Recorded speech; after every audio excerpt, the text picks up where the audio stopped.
Welcome one and all to the Pirate Podcast, starring your two favorite piratey boys, Blackbeard and his trustful sidekick, the Sparrow!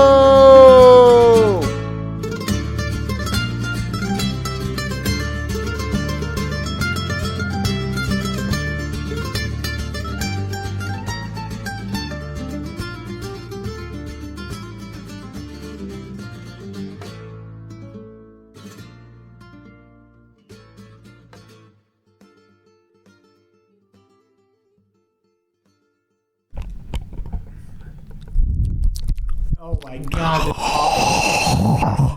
I had to take my headphones out. God, I fucking hate ASMR. So, ASMR makes me incredibly uncomfortable. Why? It seems like a fetish. It's sexual in nature, right? Or is that a weird take? So, I think it definitely can be. And there's probably something there to that. Oh god, I just yanked the microphone. There's something there for sure. But in my personal opinion, I don't know. When you go get a haircut, like if you go to a barber and they're cutting your hair, do you ever get goosebumps? Not from the sound, but no, not from the sound, but just in general. Okay, so super interesting on that. I'm glad you brought that up. Yeah. Men are touch starved. So when we get a haircut, it's a form of therapy, and it's soothing because being touched doesn't necessarily have to be sexual.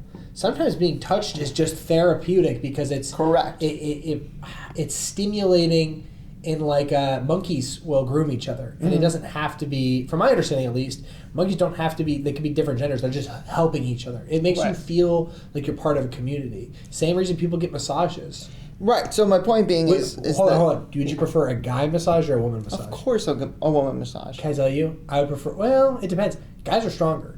No, so here's the deal. The answer is I would prefer a woman massage, but if the answer is would I rather have a guy massage that I know was gonna fucking get into my back and get that shit out, wasn't gonna be able to do that, then I would get the guy massage. I've had female first of all, there's a place. Go ahead, your thought first, and then I'll get into my. Okay, because that's actually now that you say that, you're right.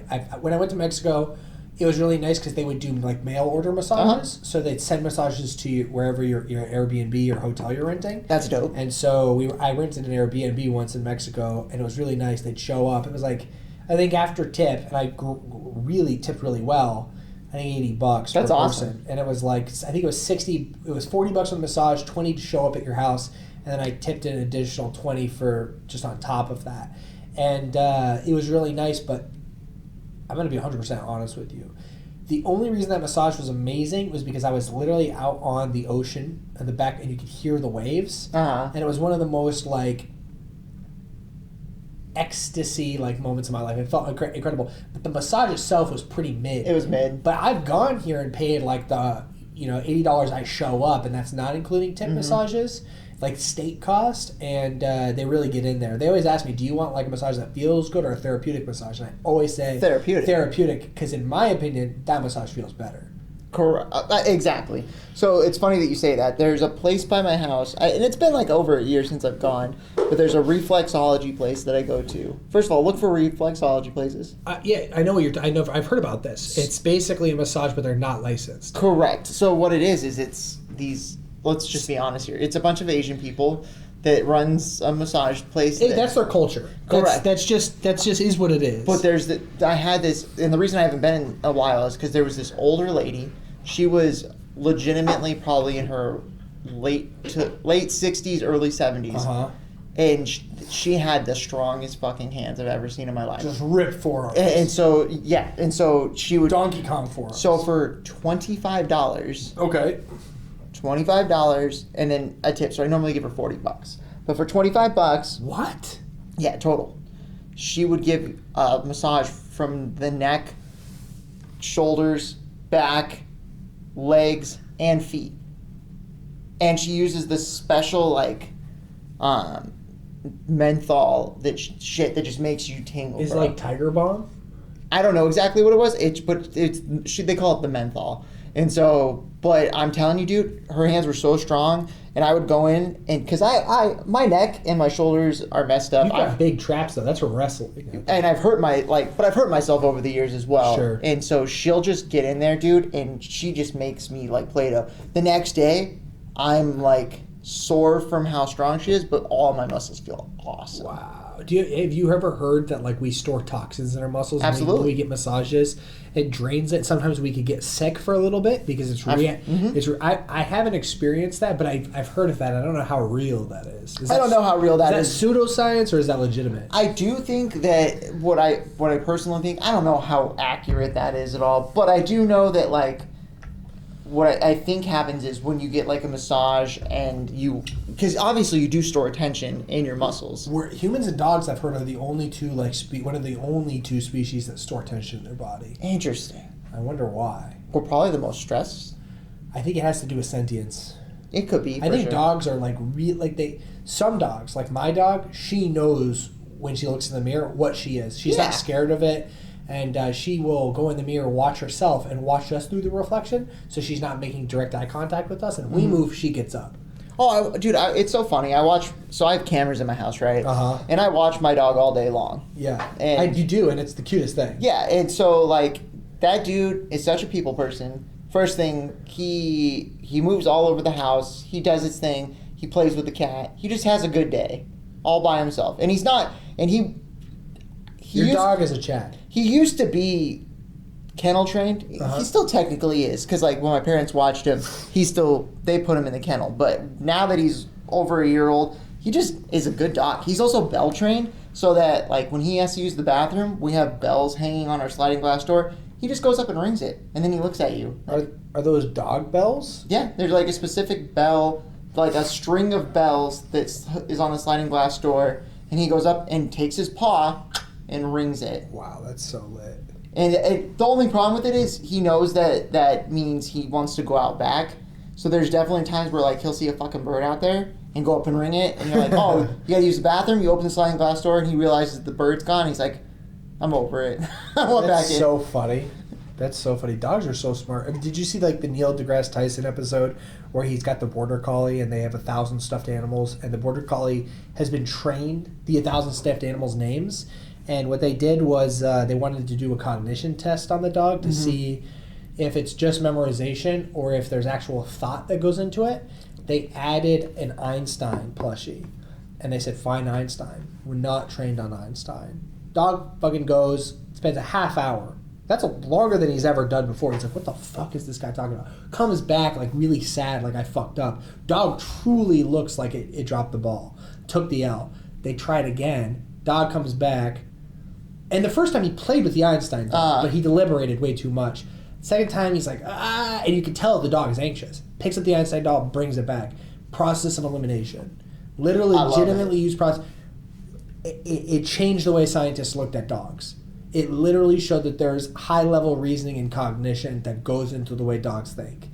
That and dolphins, you know that if you dolphins know how to read. Yep. And they can, they did another test. I think it was the same episode. They said, I got a fun fact about a dolphin in a second, but go ahead. Oh God! They basically said to the dolphins, in unison, collab, create. Mm-hmm. And so the dolphins talk like they freaked out for a second. Then they were beep beep beep beep beep beep beep beep because they like do the beep. Yeah. Dolphins are wild. They're wild, and then they fucking in unison did like a swirl backflip. Dolphins are the smartest, I think, aquatic animal next to octopuses, but they have. I think that we value intelligence based off of sociability over any other level of intelligence. Do you think dolphins are smarter than monkeys? Yes, I do. Or equal? Well, I think the way intelligence works is that intelligence is a factor of adaptation. I agree. And I think that dolphins were land animals for a very, very long time. And so they had to develop all of this cognitive function to survive the land, right? Then when they went aquatic, they had to redevelop a whole new subset of adaptations. And there's not a lot of mammals in the ocean. It's like whales and dolphins and orcas, right? Right. And I think that they're a combination of both, right? And so the thought process is, I think that, and we consider all of those species, Sparrow, we consider all of those species to be the most intelligent species. And I think it's because they got double smart. Right. And they're all very social. Where like octopuses are not social animals. They know how to escape, but they're not highly social. So I do think dolphins, yes, because monkeys don't know when you point to something, they don't understand human social cues. It just depends on what you value, right? It depends on what you value. We value communication because we're one of the only species that could speak, right? Right. And dogs can understand communication at a higher level, I think, than social communication than like chimpanzees. Chimpanzees do like. Remember the gorilla that knew sign language at a 5-year-old level? Yeah. I think that's why we were just so mesmerized. But I don't think that there's one right or wrong version of intelligence. There's intelligence where like certain animals can survive without tools in the wild for, their entire life, and we can't do that. So, and that's a different form of intelligence. All I know about dolphins is that they rape sharks. They rape people too. Did you know that? There's plenty of accounts where their penises, for lack of a better words, will grab a lady or a dude by the leg because they can rap. Yep. And they'll drag you to the bottom. And what they do is they drown you intentionally, and then they just for pleasure will do their thing. Also, they do drugs too. They introduced like a fruit or something, or a pufferfish. And pufferfishes make them high. So what they'll do is they'll take a pufferfish and they'll fuck around with it. And they'll get high off of it. Dolphins are dope. I also know monsters, that... but... Yeah. Yes, of course. Tortoises, did you know a tortoise, its tail is its junk? That's not true. That's true. Hold on. No cap. Really? Hold no on, cap. So first of all, my parents have Mama Sparrow. Has 2 giant tortoises. Okay. I want to say they're cicada tortoises. But one of them's about 100 pounds. The other one's like 75 pounds. One of them's 11 years old. The other's like... I think you're right. That's not a tail. It's not a tail. It's their junk. No. There are some... turtles, excuse me. It looks like they have a tail and then it's underneath. But Blackbeard, it does this. It wraps underneath, and that's what it uses to get in there. Oh. Ooh, okay, I'm done looking at these pictures. That I was makes me going to say. But like I was like morbidly interested, and then I was like, okay, I hit my threshold or my capacity. But this poor baby tortoise, it's not a baby tortoise, it's 7 years old. But the little tortoise, that big tortoise just rapes the shit out of it. No, it doesn't. Yeah, because it wants to make baby tortoises. And the answer is... Are they different genders?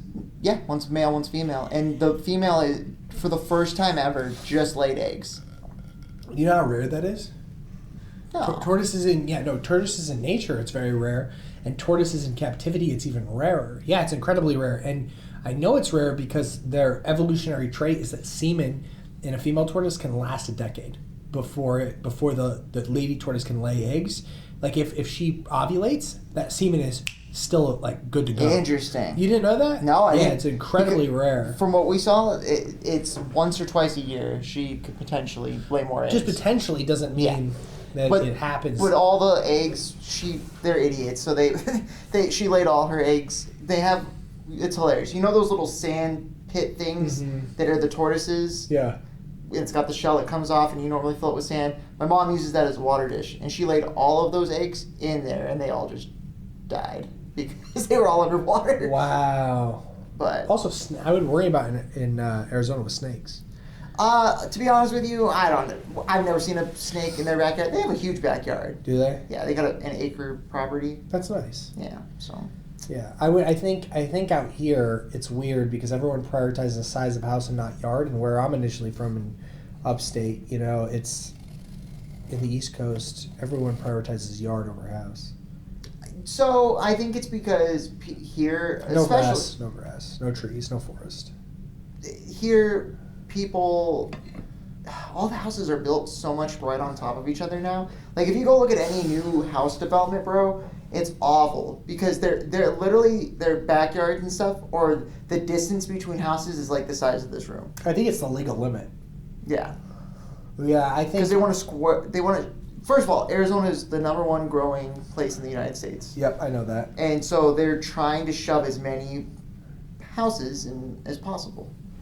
And they know they can get away with it now. I don't know why people think that's acceptable. And then they charge... It's not that there's not acceptable. It's just... They don't have a choice. They don't have a choice. In my opinion, it feels like just large apartments that are not connected. It literally, without the property, That's just a apartment house that you own. Like that's how it feels It's like, to me. you know what it is? It's like a condo. It is like a condo, but it's like a house that you own that's not a condo, but it feels like a condo. Correct. Exactly. So. What at this point? What's the benefit of having the house? Just go get the condo. Yeah, you might as well. You're going to save a bunch of money. You'd save a ton of money, and it's really no different anymore. So the problem with houses being the prices they are right now, dude, part of me is like, you know what, maybe renting is the way, but I know rent is also insane right now. I pay probably more than your mortgage and rent for much less. Probably exactly the same. Oh yeah, that's right. We pay about the same, but Mm-hmm. you have way more space and the backyard and the driveway and the garage. Honestly, I've kind of done like a massive upgrade in my life. I went from living in the hood in like a 600 square foot to 1,200 square feet, and it's not a lot. It's not the value doesn't add up, but if I had a garage, I think I'd be happy. So I'm very curious to see what the housing market's going to be in like a year or 2 years. But I also do, at least my mindset on it right now is that it's never going to be perfect. And that if you buy, and granted, this may fucking change, and so take it with a grain of salt. But if you buy a house 5 years from now, it's going to increase in value no matter what. People have been saying there's going to be a housing crash. I don't think so anymore. I don't think there is. I think that the government's not going to let it happen again. No, and yeah, that's the cruddy capitalism we were talking about in the last pod. That being said, what I think is because of the Californians and just the exodus from California, I think the option is, bud, work remotely in a different state and just keep cascading it across America. Yeah. What state do you go to? Go. If I could go to any state right now, Yeah. honestly, brother, I would probably go to Illinois. Would be nice. Okay. I wouldn't mind going. I wouldn't mind go. I'm not sorry. Not Illinois. Vermont. Vermont would be nice. Vermont's one of the honestly, it's one of the best countries. There, you know, they have Best state, not country. Well, it feels like. Well, yeah, you're right. A lot of that's the FBI headquarters. I'm pretty sure that's where Quantico is.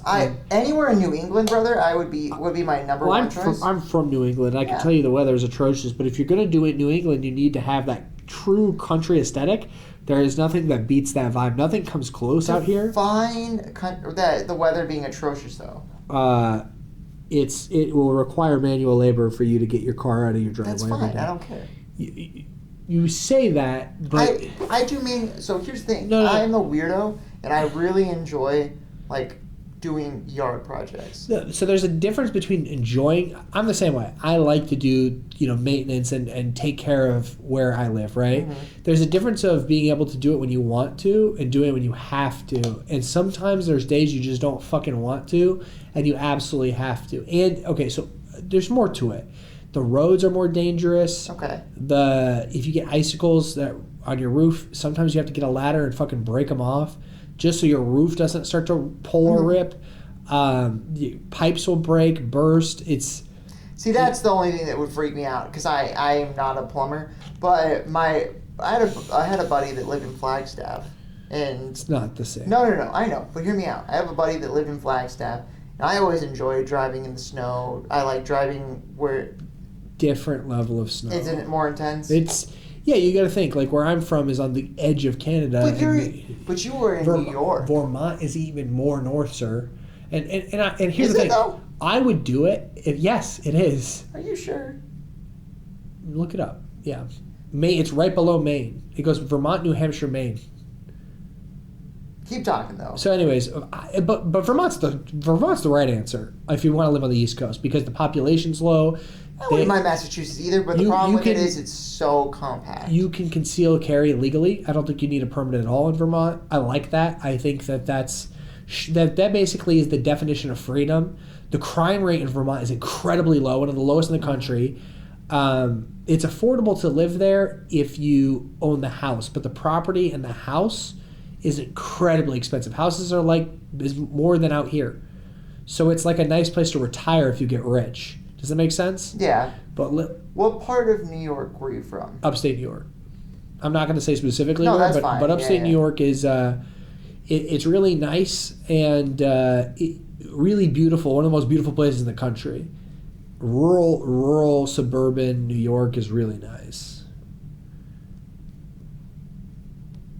So because I do know that a lot of it has to do with elevation, not necessarily how. Well, you're right on Lake. You're right on Lake Ontario. That is the wind, the lake effects. So New York Across that lake is Canada. Upstate New York is about 500 feet above sea level. Okay, Vermont is what? 1,000. So does that mean it's drier? No, it's gonna be even worse. Well, even worse. So that proves my point. Elevation of flag. I just want to see. What's the elevation of Maine? Flagstaff is 7,000 feet. I knew that. Yeah, it's incredibly elevated. That's crazy. Why do you think it even gets cold up there? It does. Yeah, that's what I'm saying. No, that's what I'm saying. It gets cold because it's on the top of the mountain. Correct. Yeah. What was I looking up next? Elevation of Maine. Maine. Castle Rock. It's going to be 600 feet. Interesting. So about the same. About the same. So yeah, Castle Rock is Stephen King's. All his novels take place in the fictitious town Castle Rock in Maine. Maine is interesting.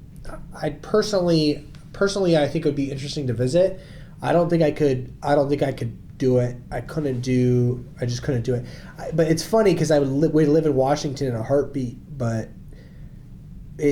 I like the Western philosophy. Like the population density is different. It's much less. The culture is different. You'll get and I think you need a balance of liberalism and conservatism, right? Because I think that there's no right or wrong answer, and I'm certainly not an ideologue. But the culture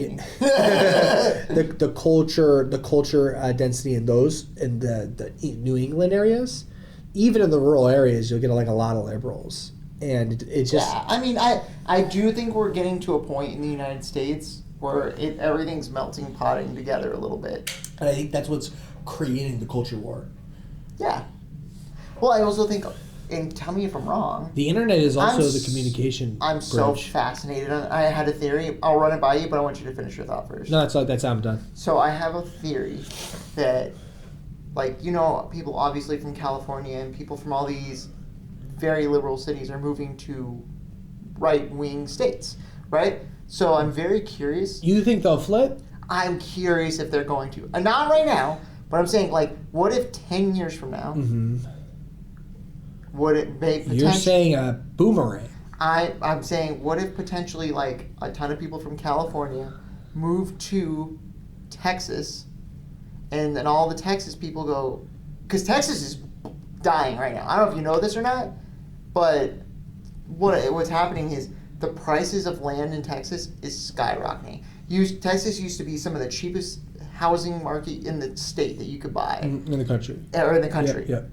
And so now it's almost matching what California is. Yeah, it's gentrification on a national level. Because in Texas, though, a lot of it is you buy property or buy houses that come with a lot of property or a lot of land. Sure. And so, someone from California that lived in a 1,500-foot house with no backyard and all this stuff, they sell their house for $700,000, $800,000. They move to Texas. They can buy a 3,000 square foot house.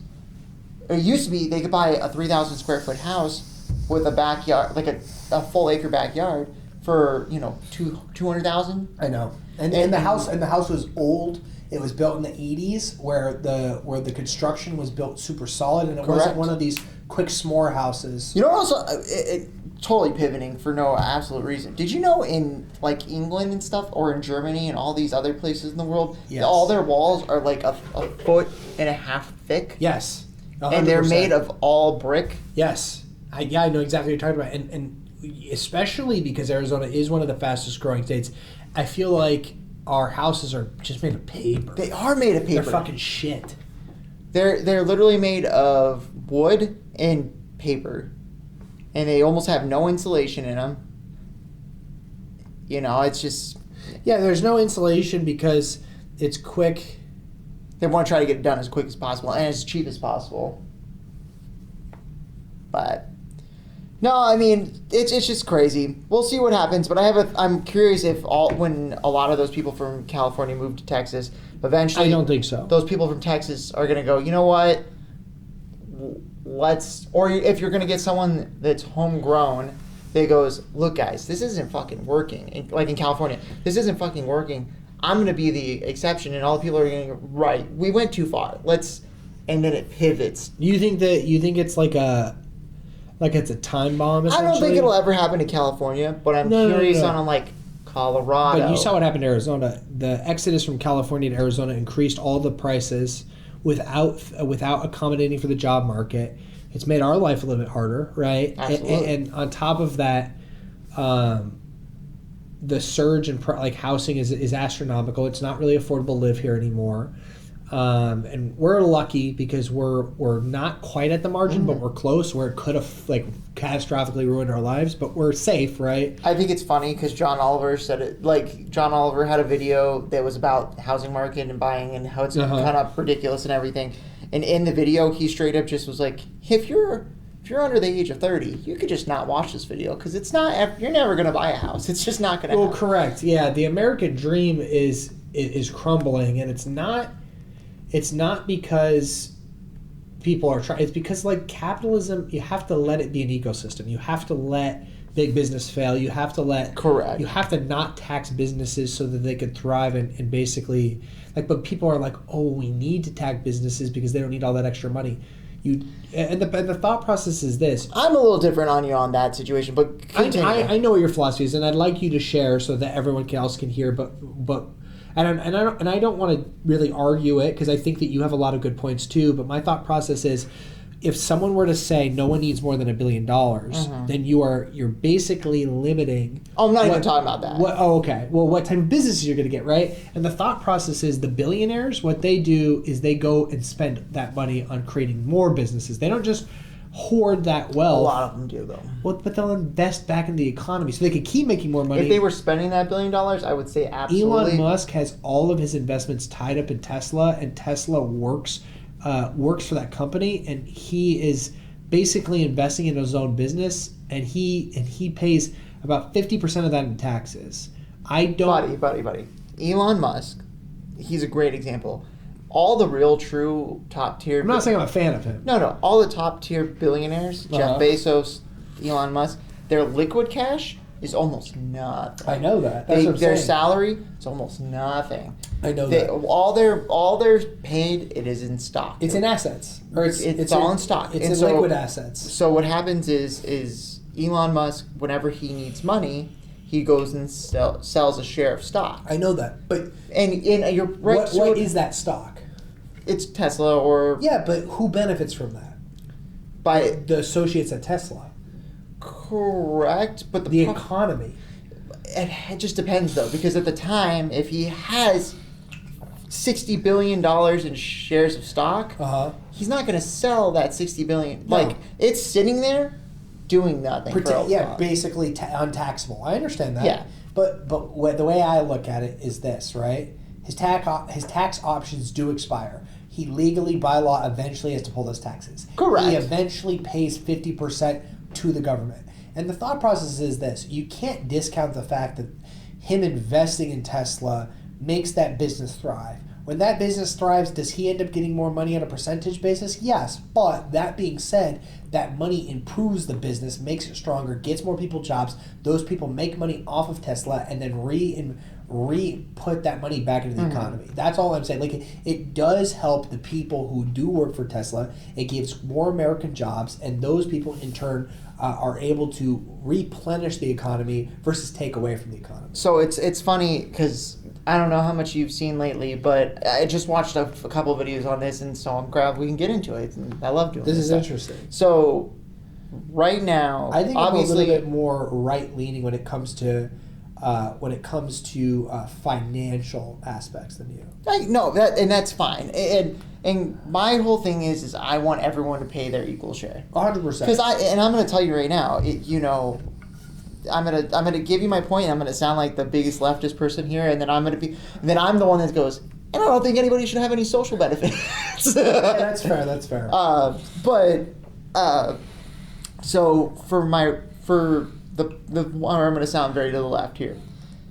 Inflation. I want you to know that what you're about to say is healthy. Yeah. I want you to know if you have all the right takes, you're more than likely an ideologue. So inflation. Okay.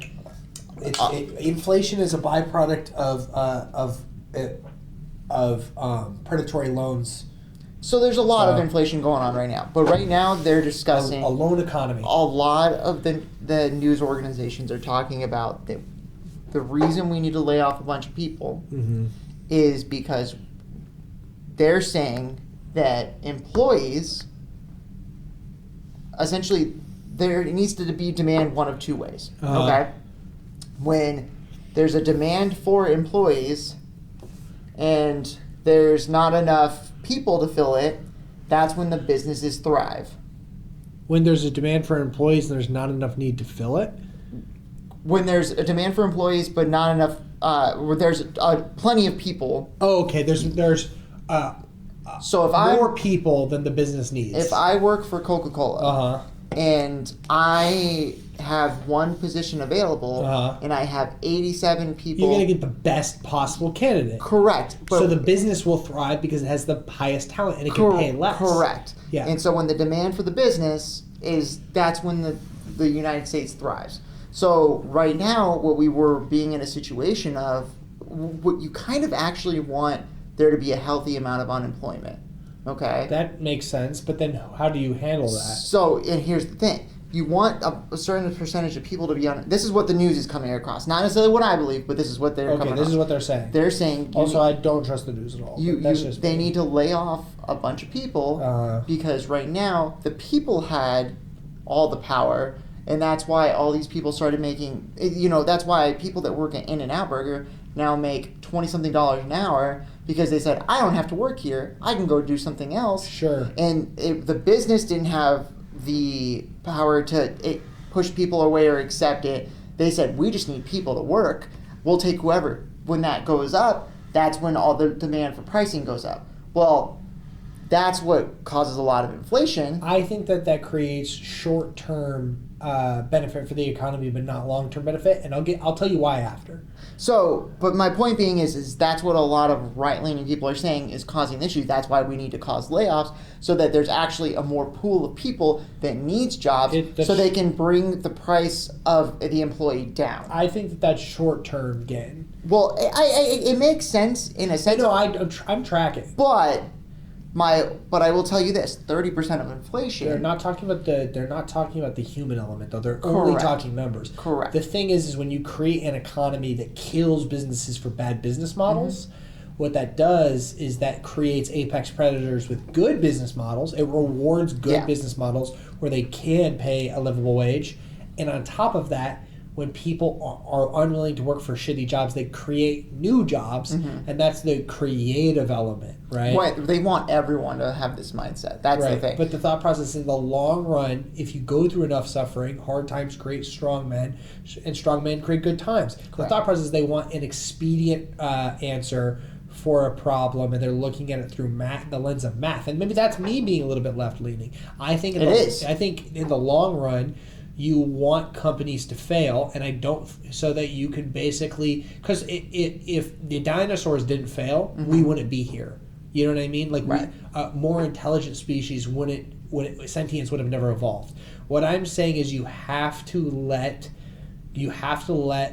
basically the ecosystem of the economy let things die that are not valuable to the ecosystem. 1,000%. So I'm going to get back into finishing that though. Okay. So that's what a lot of the right-leaning people believe. Now, I feel like that's expedient. So now, the one thing though is 30% of the inflation actually goes to corporate greed. What I mean by that is, I know what you're talking about. If you actually look at the numbers, almost every business during the pandemic raised their prices significantly. The average CEO cost went up 300%. Because they took advantage of an opportunity. Because they took advantage. And granted, great book on this, by the way. Yeah, it's written by Ryan Holiday, and he wrote a book called "The Obstacle Is the Way." And it basically talks. It's a philosophy book, but it basically is also a historical book, and it goes through several iterations and different events of how people took a terrible situation and ended up leveraging it to benefit them. Right. And I do this on my daily basis. I try to take a bad situation and say, okay, this is from my perspective now, but how can I make this benefit me where no one else is unwilling to look at it because they have emotional blinders on, Right. and they're unwilling to change their perspective.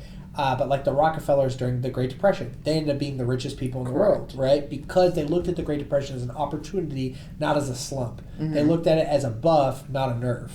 And that's because they were looking at it from a different perspective. They were able to buy low. Yeah, they were able to buy. Basically, yes, they were able to buy low. And so all the CEOs did the same thing. You're not a CEO if you don't think that way. You don't breed that mentality. Right. So but the problem is now you run into the situation of, okay, you can't obviously tell that CEO to take a pay cut.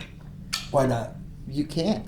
Oh, because they won't do it. They won't do it. No, of course not. So they're going to maintain and the money's got to come in from somewhere. So they're not gonna alleviate their financial edge. Correct. So if they went from making $100,000 a year, which they don't, but let's just to make it easy numbers, if they went from making $100,000 a year to making $300,000 a year, well, now that money's got to come from somewhere. How do you do that? You make it so that the employees, instead of making $25 an hour, now make $18 an hour. That money is then or you raise the cost of your product even more to make up for both of them. Sure. It's got to come from somewhere. Someone's got to give. Who gives? But then your customers need their wages to increase to pay for it. Exactly. Yeah, it has to come from somewhere. I think the real answer is that we live in a loan economy, and quite frankly, when you make money off of money and you're not actually providing a service to the ecosystem, it's like releasing an animal that doesn't belong in that ecosystem. Yeah. And it fucks the ecosystem. And I agree. And so that's the thought process. And so if you're providing a service that's different, right, that live or die by the need, right, and I think we all live in a loan economy, and I'm not saying that there's anything wrong with it, but I do think most what's the word I'm looking for? Most inflation comes from interest, and that's it is what it is. I think that it gives a lot of people freedom, right? It allows people to move from their station, but at the end of the day, it's kind of a meta, and this is a meta analogy. It's a form of indentured servitude, because what you're doing is now you didn't just get it for free. You just got it now. You still have to pay for it later. Mm-hmm. You're just again, it boils down to expediency. You just get it now, and sometimes it's better to get out of your position sooner than later. Right. But I don't think people use it the way it's intended. I think most people just basically they sign away their life to this loan. I think the answer is you're right and you're wrong at the same time. I think, and first of all, welcome back to the Wall Street Economic Journal podcast. By the way, we're not a financial. We're not experts at all. No, not at all. We don't know anything. We don't work in that line of business. We don't know anything like that. So definitely not. Yeah. Pirate podcast. No, so. I think that's the best, by the way. I love it. Yeah. I just want to say that I think loans are not necessarily a bad thing. No, I'm not against loans. I'm against predatory loans. Absolutely, and I think a lot of people. Well, that's what happens. Also, our country doesn't. I want to go down this rabbit hole. Let me get my thought. I'm going to finish. Mine's quick. Okay. The 2008 bubble burst was because people were trying to outlive what they were actually 100%, and that's going to tie in perfectly as a segue into what I'm about to That's all I was going to say. Go ahead. So the American culture is based off of expediency again, right? The whole culture is based off like I'm entitled to X, so I want the path of least resistance to that. And the problem is that's not almost always, not all the time, but it's almost always never the right answer, right? Right. The kids that you basically say, hey, do you want a marshmallow now? And like the 4-year-olds, they've done tons of studies. Correct. Or do you want 2 marshmallows in a half hour? All of the kids that wait the half hour, their IQ is like is top percentile. All the kids that wait for the marshmallow are low to mid. And the thought process is it's astounding how well that, and it's funny because I probably would have just taken the marshmallow right away.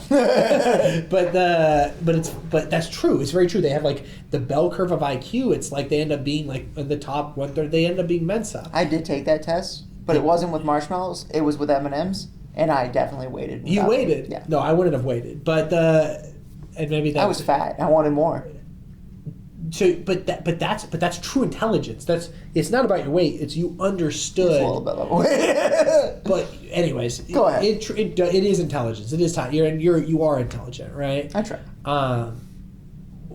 But I want to talk about so I remember I was talking to someone, and I'm talking with them about mental health, and they're like, yeah, I just got diagnosed. I'm gonna go ahead and get on these antidepressants. And I said, that's great. I'm not against antidepressants. I think that they're an option in a last resort situation. Once you've tried everything else, I'm like, what's your vitamin stack look like? What's your T level? What is your T levels, right? And they have it there. Well, I'm not taking zinc or iron. Well, what are your iron and zinc levels? Have you not looked at because a lot of the time depression is a byproduct of a imbalance in the nutrition, it's right? so funny that you say that. Go keep going. And sleep, right? Well, what's your sleep look like? Well, I'm in a lot of pain. Well, why are you in a lot of pain? Because you don't train for therapy, right? You don't train the body to be resilient, and so it's crazy to me. And I'm like, okay, well, do you exercise at all? And they're like, no. And I'm like, well, I like to exercise mostly for mental health.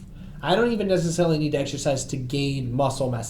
That's a plus. But number one reason you should exercise is because it's going to give you longevity, but even more importantly than that, it makes you not want to blow your brains out, right? And so because it releases endorphins that if you're sad, the first thing you should do is do a couple of cleans or presses, right? Or just get outside and go for a walk. Go exercise. Do anything. Do anything that gets your heart rate up and potentially produces sweat and makes you winded. You do that, and you do that for like a half hour to an hour, you will almost guarantee always you'll feel better, especially if you get sunlight. Like, get out of your house, right? And I understand how hard that is when you feel sad, but you have to treat it like medicine. What were you gonna say? I was gonna just tying into this real quick.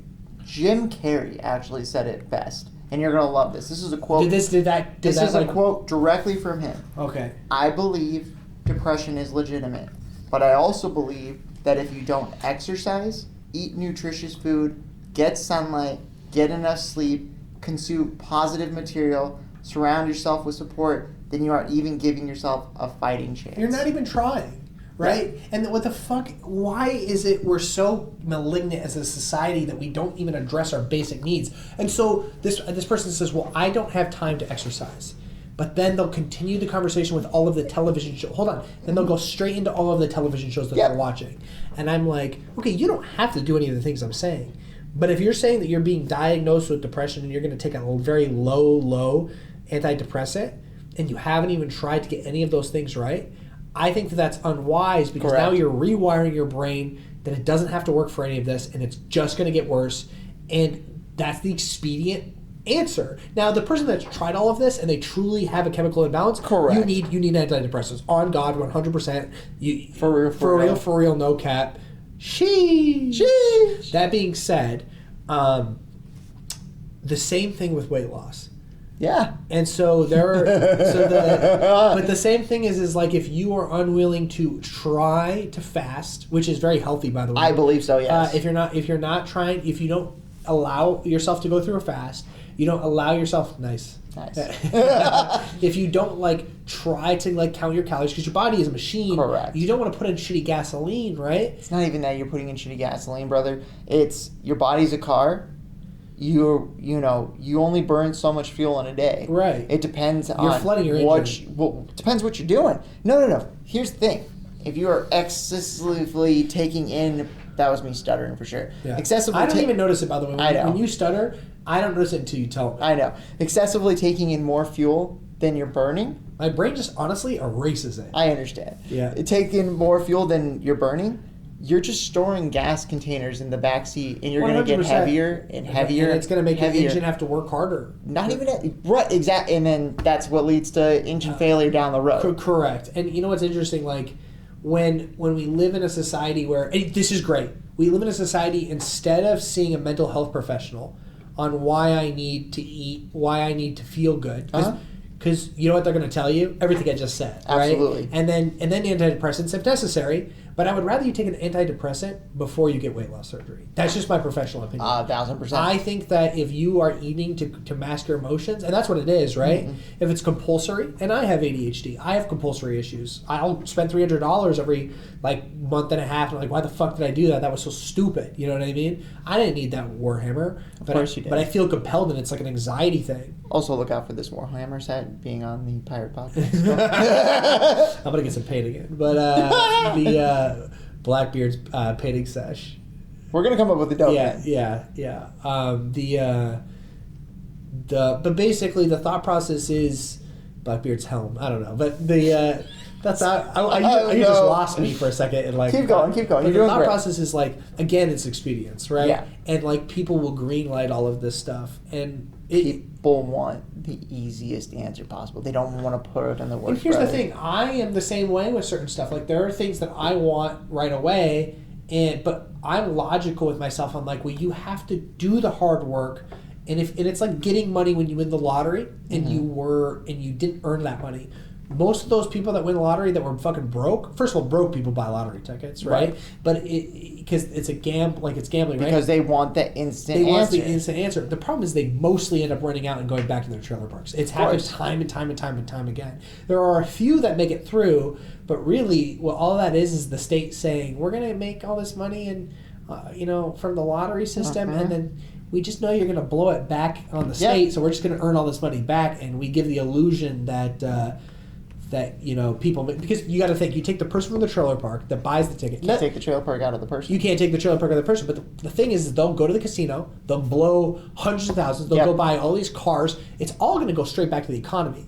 Like the Arizona lottery system gets that money back in the state for real. It benefits them and it doesn't benefit anyone else. There are the exceptions that will take it, invest it. Again, it still goes back to the state, though. But this time, it's kind of what we were talking about. They can pay for jobs. Yeah, they can pay for jobs in a more constructive way. And this person can still financially gain. There's two types of financial gain. The system's going to gain regardless, right?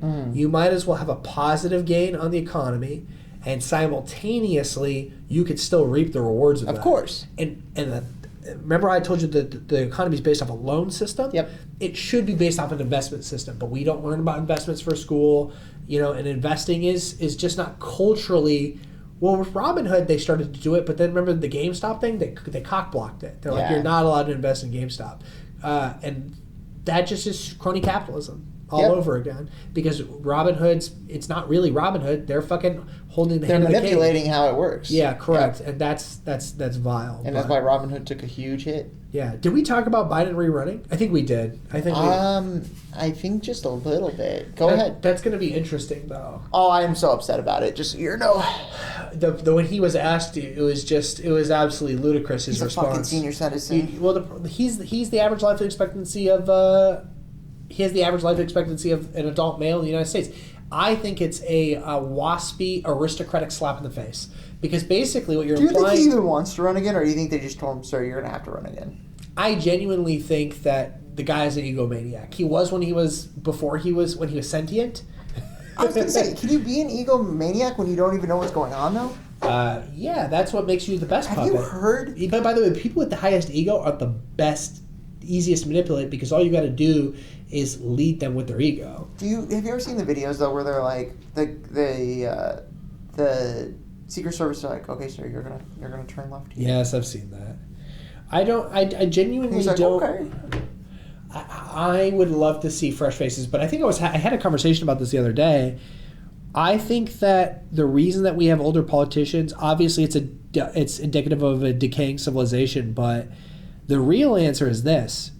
Hard times create strong men create good times create weak men, and weak men create bad times. We're in a cycle where all the strong men are older, and all the weak, and they created good times, and all of the weak men that were a byproduct of that are all the people that should be running right now. So we're getting fucked. And then these people who have no cognitive ability are running the country. And so there's a massive gap, because what was the best times in America? Go. What is the best decades in America? The best financial time in the United States? The best ever? Sure. The 50s and the 60s? Yes, but 100%. And What would your answer be? well, I think that the 80s had a really good economic. 80s were good, solid 80s, too. 80s were solid, right? Mm. Who were adults in the 80s? The baby boomers? Correct. Who's running the country right now? The baby boomers? Yeah. Yeah. So, but the thought process is what were their parents' generation? The Great Depression. Right. Right. So the people that were byproducts of the Great Depression ended up they had to be strong. They had all these kids who are like, yeah, well, we're gonna ride the coattails, and now they're all our politicians. And the thought process is but they're the best we got because now we're in bad times and we don't have strong leaders anymore. And but I think our generation will fill the gap. I think so too. But the problem is we won't see those results for another 20 years. Yeah, well, and I also am just curious to see like what the rest of the world is going to do. Because to be honest with you, I think that America. Did you hear what China said to Russia? No. If you use nukes, we're going to disown you. Really? Yeah, this is the That's first good. time they've ever put a foot down. Good. Yeah, well, I think that they know if they do, World War III pops off. Well, not only just that, And but they may not be ready for it. I think China, bro, is in a more of a. They're in a more vulnerable state than you think they are. Why is that? Because they are hurting on people right now. There's so many jobs in China that they're worried about filling right now. Really? I didn't know Yeah. that. Explain this to me. So what happened was a few years back, Mm-hmm. they implemented the one-child policy. Sure. Okay.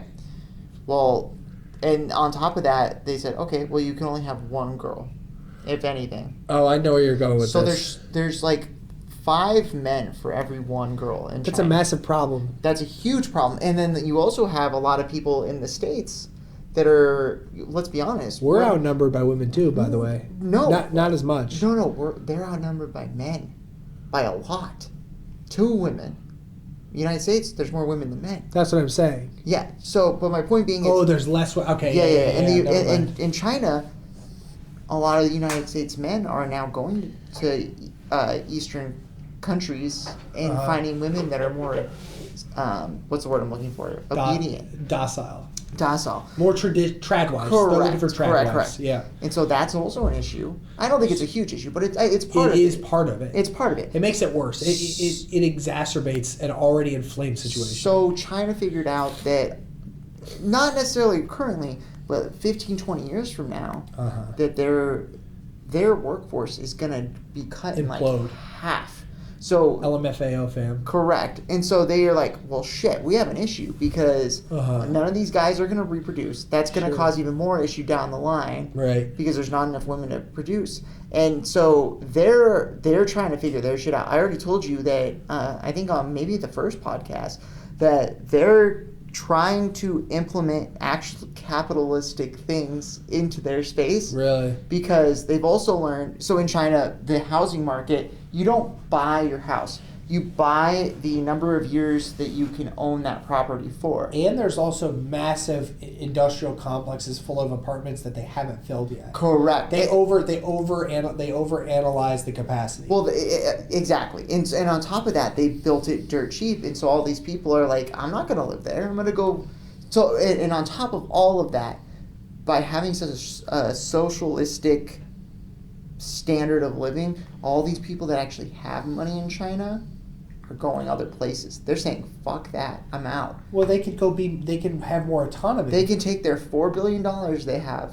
Let's just throw a number. You have a gentleman that has $4 billion. They say, you know what?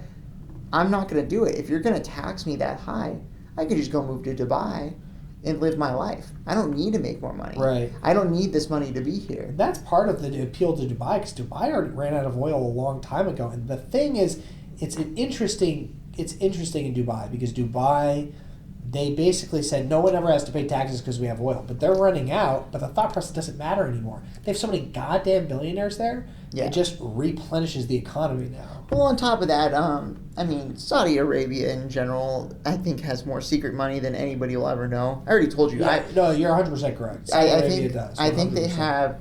They're probably the only country in the world that has trillionaires, but they don't have to disclose that information to anybody. That's how you become a trillionaire, though. Right. Shadow government. Right. The shadow government. Nukes are now illegal. Shadow Realm. Duel. Yu-Gi-Oh. Anyways, This is coming from Blackbeard, not the Sparrow, which is freaking me out. That's so funny. Digimon? Digital Monster? Digimon is the champion. That's great. That's so fire. Now I'm thinking about like all my favorite cartoons. Come along with me. Did you ever watch Adventure Time? Yeah. Adventure Time's great. Adventure Time is great. What? Said Adventure Time is great. Adventure Time is definitely great. I feel like we just totally reveal our age. Our metrics basically are all the people in our age. Oh yeah. So time out. I'm so. You want to run through analytics? Yeah, we're going to. We're at 54 minutes for the podcast right now, by the way. Yeah. So we're going to wrap it up in about 5 minutes. But I just, first of all, thank you to everybody. Thank you so much. Can we talk about the last 2 videos that went out since the last time we've talked? Yeah. So first things first, I put out the first Sparrow in a movie in a minute. Instantly, 883 views, 21 likes, fantastic. Wow. I love to see it. Thank you all. That's a huge support. From the bottom of my heart. Yeah, I mean that makes us feel really good. Let's get to the last week's podcast. 924 views. I know, I'm looking at that. So it doesn't feel real. 100. So last week, obviously, it was the 100 subscriber salute. Yeah. 79. We're up to 179. 79 subscribers in Since then? 5 days. Yeah. That's in incredible. 1 week. Okay. Yeah. Oh yeah, 7 days. 7 days. Yeah. But still, that's incredible. phenomenal. That's that if we keep up this trajectory, then we're gonna be. I'm hoping we could quit this LARP in 5 years. Well, the hope is to even go beyond that. But I think that's a moderate. If we stay at the rate we are, I think that's based off projections at the rate we are. But that's not how. That's not actually how it works because you see a jump. Balloon. You see a balloon effect. Yeah. So it's not trajectory of that. No, but I mean, Social Blade, which is where we were getting a lot of this data from. I mean, it gives good projections, but here's the thing. I just like looking at the numbers that it is giving me because it gives me hope that this is actually turning into Viable, something. yeah. Exactly. And on top of that, I have no expectations though. Every time I do this is me and Blackbeard's escape from reality. Yeah. And to be honest with you, I almost look at this as reality. Yeah, and I think there is something therapeutic about this. 100%. Talk about massage. Right? This is a brain massage. And I've always been in the impression that editing videos is something peaceful and relaxing to me. So being able to do this, I'm thankful. Because it does make me happy, and I like at the end there being this product that I can turn around and be very proud of. Yeah. So I want to talk about though you're losing weight. Yeah, buddy. You got the buzz cut. You look great. Also, definitely just getting massive alpha vibes off of you. Thanks, bud. I immediately noticed it, and I forgot. I didn't know you were on anything, and I was like, dude, you're feeling real masculine right now. Thanks, buddy. Yeah, I can definitely feel. First of all, I've been going to the gym all this week. Wow. Nice. The medication that I'm on is boosting testosterone by 99%. I feel it. I feel like a god. If you're at a 4, that brings you to like a 450. That brings you to a 9. Correct. And like, what is 4 digits considered high? So the answer is you want it. The average person will have T levels from between 300 and 1,000. 3 seems incredibly low. 3 is really low. Really, what you want to be. Really, what most people want to be in is between 5 and 7. Okay. Anything above 7 is like superhuman god mode. So those are like so you might enter god mode. That's the Exodia, Slyther, Ra. Yeah, exactly. Obelisk the Tormentor. Right. The Exodia is not a god. He is a god. He's not one of the He's not one of the Egyptian gods. Yeah. I got you though. Yeah. So, anyways, no, dude, I feel great. Honestly, your mental health you seem better. I'm doing so much better. Honestly, it also just going to the gym. Like, here's the thing. So going to the gym. Dude, I'm already like I haven't worked out in a while. It does something to you right away. You immediately feel like you get gains. At a much higher percentage. It's hilarious because on my pec flies, like which is one of my favorite workouts to do. Really? Well, hold on, with the machine? Yeah. least favorite exercise. Why? Not a fan. So this is interesting. It's very, very challenging. There's two muscle groups in my body that I struggle with activating. Okay. It's my pecs and my glutes. Got it. So my glutes don't fire as well as they should, and my pecs don't fire as well as they. But you know what that does for me?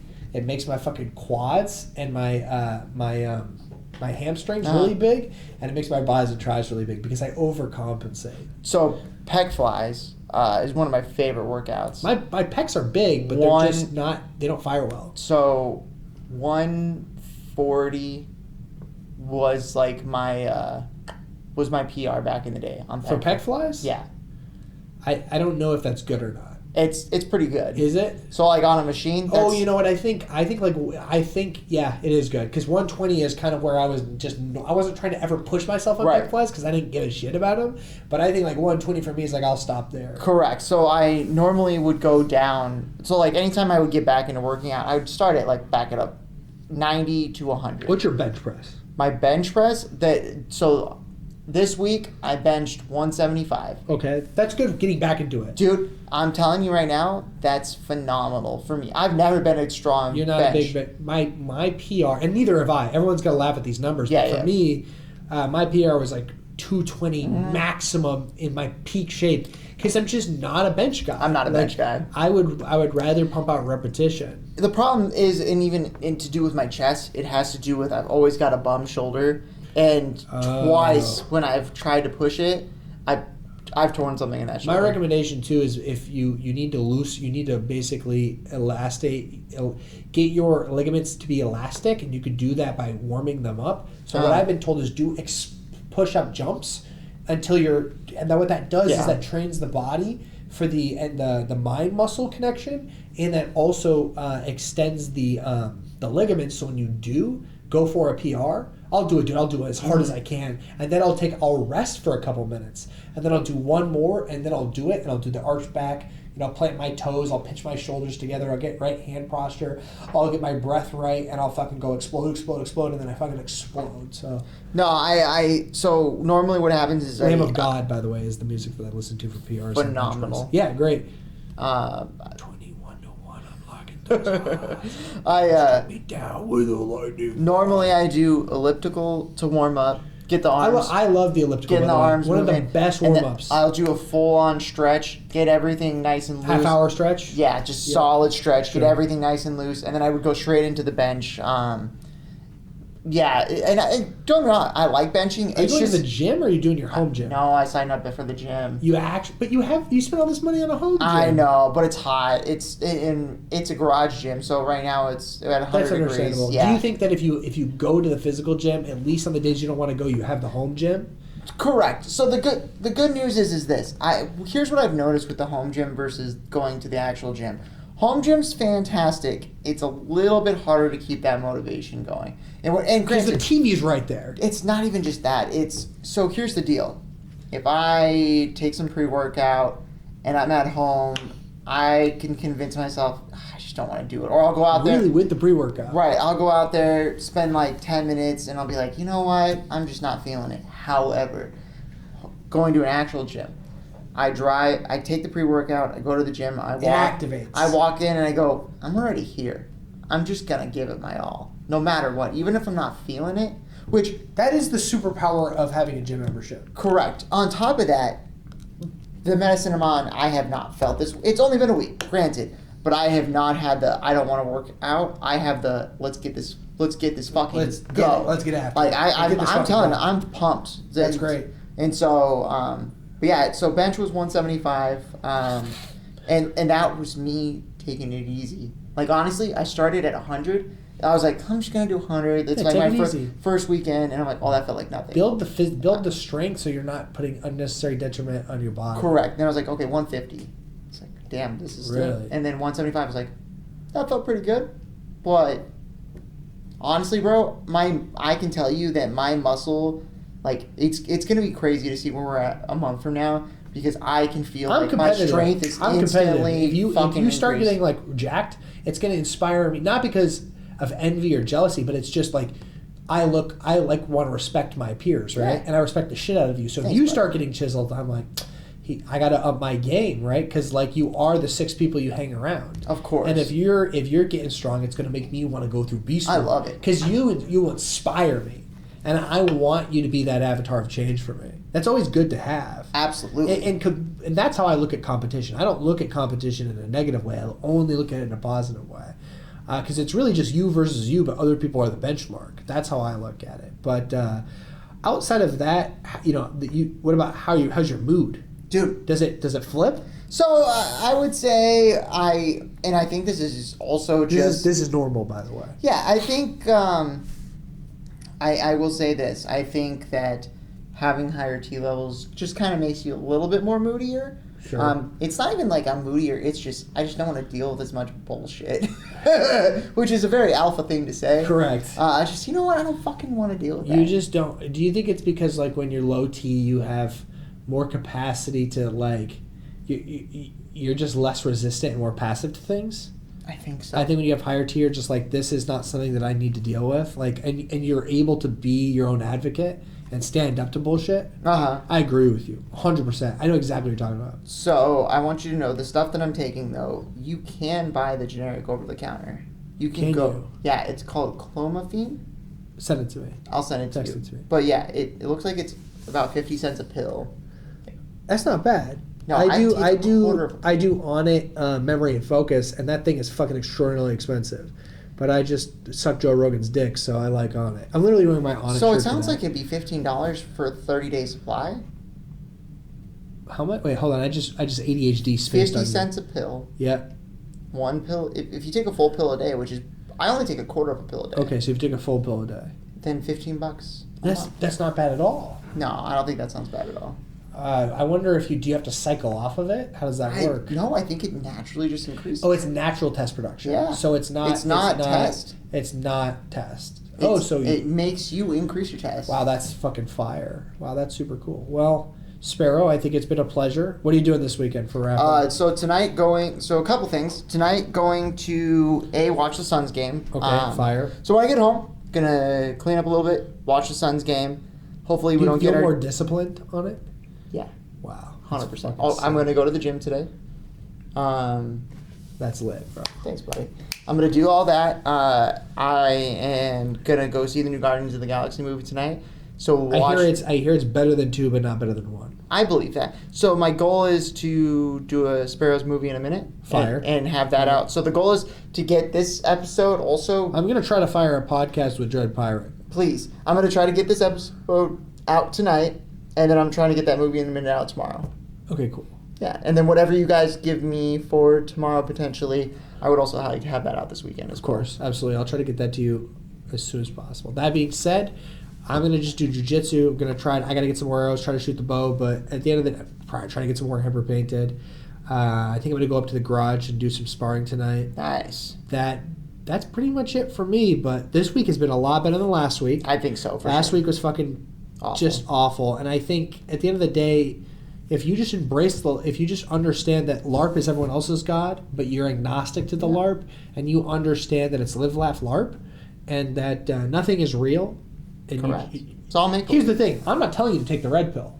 I'm saying know that you're in the Matrix and take the blue pill, and there's no real difference. Yeah. The choice is not real. What is the dude from the original Matrix? It's the bald guy. Then he goes, Morpheus? No, not Morpheus. The guy who eats the steak. Yeah, he goes, I know the steak isn't real, but it's fucking delicious. And I'm gonna. Yeah, correct. 100%. I think. What was his letdown? Was that Cypher or whatever? It was Cypher. Yeah. Yep. What was his letdown in the movie? Like he fucked up because because Mouse got him. Yeah, Mouse got him. Yeah. By the way, Matrix 1, one of the best movies of all fucking time. On God, it's amazing. If you don't think I'm going to make a movie in a minute about the Matrix eventually, I'll cry. I'll shed a tear. I want Matrix 2 is still not bad. Merovingian, great villain. Love the concept of smuggled programs, the train station, all that shit. Matrix 3, it's okay. I don't hate any of the original. I don't hate Matrix 3, but it's just not as good as Matrix 2. It almost gets worse over time, but the sequel isn't that bad. Matrix 4 doesn't exist. So I know what you're talking about. That's not a real movie. Not a real movie. They did my boy Merovingian so fucking wrong. Do you know what? They literally came out. First of all, both of the brothers didn't do it. We have to bring it up because it comes up in every podcast. Well, it's a culture phenomenon that we're experiencing, and we're watching it real time, and we're just One of we're them's just, transgender. they're both transgender now. No! Yeah, they're the sisters now, bro. And it's a cultural phenomenon.